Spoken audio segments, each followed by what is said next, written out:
under the watch of this dispensation, under the watch of this CC-led government.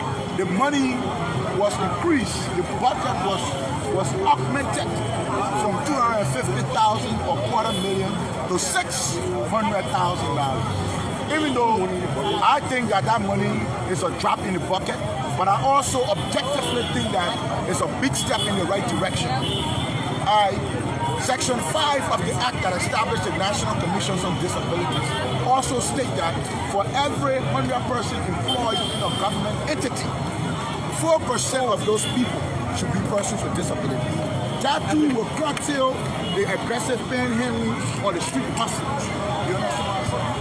But the government too, irrespective of the fact that we took the first protest against it before Henry Costa pretended to have agreed to a compromise. So we say, look, if the government wants to talk, after every conflict or crisis, there has to be some form of mitigation. So we being rational beings know that there should be some form of mitigation to either manage the conflict or resolve the conflict. Joining us. So in this case, we My name were is managing the Prince conflict. I'm coming to you live and direct. The compromise Right we met, before the finance ministry here up Broad Street, Center Monrovia, where physically challenged Liberians, disabled, have gathered since morning to protest against the government for sums of the 5,000 according to them allegedly owed by government. And we've come here, we just joined the interview, we're going to be asking questions. Thanks for joining me. My name is Prince. Thanks for joining me. If that happens, then we'll have a lot of disabled people off the street, even in the very finance ministry. Okay, if they get over 200 persons, eight disabled persons employed. If they get 500 persons, well, you do the math. Full-time father, I don't really know. I'm a social scientist. You understand what I'm saying? So Section 9 talks about 3 persons, 3 seats being constituted by the National Election Commission on Disability, the National Election Commission, I suppose, because they apply the trade in election matters. Unfortunately, since 2008, constitutionalists and legislature have deemed our law unconstitutional. According to them, it conflicts or it contravenes organic law. But it was surprising that in some countries like Uganda, there's a positive discrimination. There is an quota system, and you can do your own research on the internet that makes sure that there's a quota, a threshold for persons with disability in ministries. That makes sure that qualified persons with disabilities are ministers. Like so, take for example, me, I have a degree in social work. I'm qualified to be head of the medical agenda because I did social work. I'm a generalist practitioner, and I know a little bit of everything that has to do with social science. I've done psychology, I've done spirituality, I've done traditional health, interpersonal relationship, philosophy, ethics, you name it, we've done it. You understand what I'm saying? So people like us who are qualified, persons with disabilities, should have the job. But we'll get to find out that since the inception of this government, there has not been a person with disability who is qualified to lead a government ministry. It's only the National Commission on Disability. We say enough is enough. The USAID has a policy that states that persons with disabilities can have their own thing exclusively and can be included in everything too. That is why Liberia is a signatory to the United Nations Convention on the Rights of Persons with Disability. A law that was deposited and passed in our House of Legislature, and it should be applied. But unfortunately, it's not applied.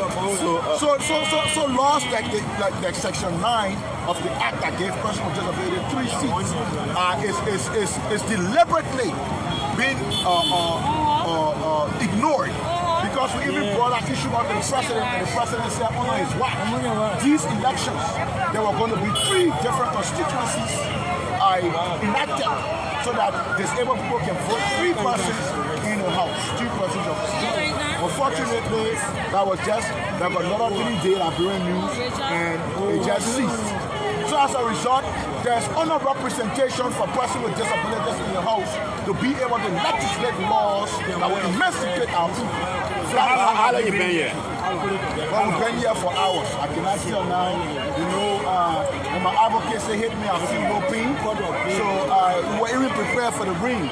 They were going to energize us. But I think we've been here for about 5 hours at most. How long you intend to stay here? How long you intend? No, we have some children among us. These children are just example of the children that follow the blind everywhere in the cripple as they go around and beg. These children will never get to go to school. It will be the next public child or the next disadvantaged youth, and they are being induced by our government because our government has chosen with deliberate indifference, irrespective of the hypocritical pro-poor rhetoric, to provide a better living standard and dignity for our persons, for our children, for our blind children, for our blind, for our cripple, for our deaf, for our elderly, and just about anybody who's vulnerable, and not to forget the disadvantaged youth who are the most disenfranchised. So what exactly do you want? What do you want? What are you here? And you're asking because you will go again, maybe you come back tomorrow, the call is First of all, yeah. the Minister of Finance, 2 minutes or so, yeah. The Minister of Finance, Leo, gave us our 25,000 that was approved 2 years ago so that we can complete our rehabilitation center. We have been providing assistive technology devices throughout Liberia since 2008 when Handicap International left. It has who is that we? My organization is called the Florence A. Tolbert and the Disabled Advocates Incorporated. It is that group that is 25,000 was allocated for? Yes. Okay, in the budget? It was allocated for in the budget. No, let me take that back. It was not allocated for in the budget. But what happened is, empowerment grant that was not even allocated for in the budget were given to the National Commissions on Disabilities. Because we are a member under the National Commission on Disabilities who help to write the national strategic plan or the roadmap, which should be a Bible of disability issues and a roadmap to show how disabled people should be treated. I was one of the framers that wrote that. And in it, we put that disabled apply and trade in assistive technology should be assisted by the government. So it was against this backdrop that when the government was giving the empowerment grant to the National Commission on Disability, told the executive director to give us 25,000 for the 250,000. I hope I rephrase for clarity. It's clear. Yeah. So then why is it that the commission hasn't made that money available to your organization? Well, I don't know why. They have their own reasons. Have you spoken with them? She lied all the time to the Ministry of Finance and tell them that I don't want to cooperate with her. But she had made herself a god over the disabled people. She treated the disabled people with disdain. Sometimes we go to meetings, she called the disabled people stink. You understand what I'm saying? She doesn't have administrative skills to divide food. People will die. And all kind of things. Now that you come before the Ministry of Finance, have you seen anybody that have come from the ministry? Nobody has come down. Only the security came and told us to leave. But nobody has come down to say nothing. So what is the next way forward? The next way forward is we are going to protest and the group is going to be larger. I think you see some of our colleagues that heard the news and they came and they joined us. So we are going to protest, the group is going to be larger, and this is not going to be the last of us. We are going to follow this to a logical conclusion. When the police came here, there was any action for them towards you people? The police almost killed the protester. The police came and rammed the car through the protesters. The blind people, they had to jump from the road with the children, or else they were going to get killed. They wanted to do the same thing to the other protesters, but I went in front of them and said, "Y'all kill me. I'm the one that y'all want. Don't go and bother the innocent people." To my utmost surprise, I went and found out that the person I was doing that was a female. So you didn't identify her?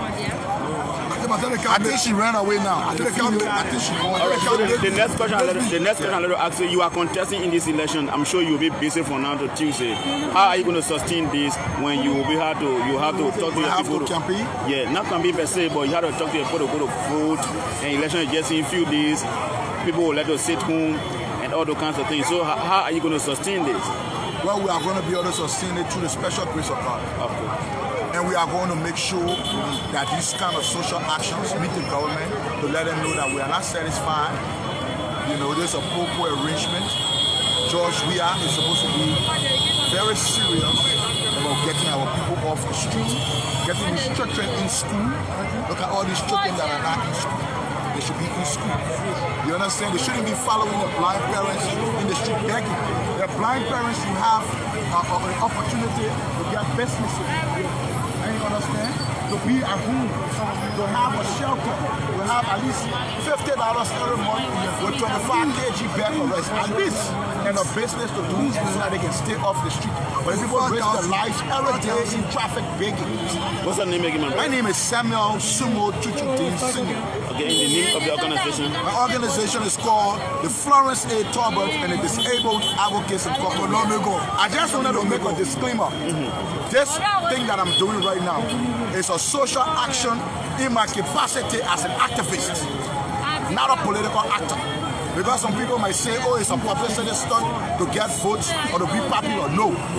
Let it be known for the record that before I had the audacity to dare venture into this stigmatized world of public life, I was an activist. And I brought the first protest against this government at the initial stage of this government, right after inauguration. And I bring the last protest against this government as upon the expiration of this government. Are you sure this is the expiration time of the government? Well, as of now, everybody is a candidate. I'm not saying literally that it's an expiration, but I'm speaking in context. Honestly. Okay, if it was not expiring, then nobody will be going to the ballot box, don't you think? So I'm speaking in context. Okay, office is behind the Monrovia City Hall. Alright, folks, my name is Prince. We've been here. Let me check the camera around to see whether we can just give you the view of some of the disabled who are here with their children, physically challenged Liberians. They've been here since some hours now. They're blind, they're crippled. The head of the thing says the action is going to continue. Maybe they will be here again tomorrow.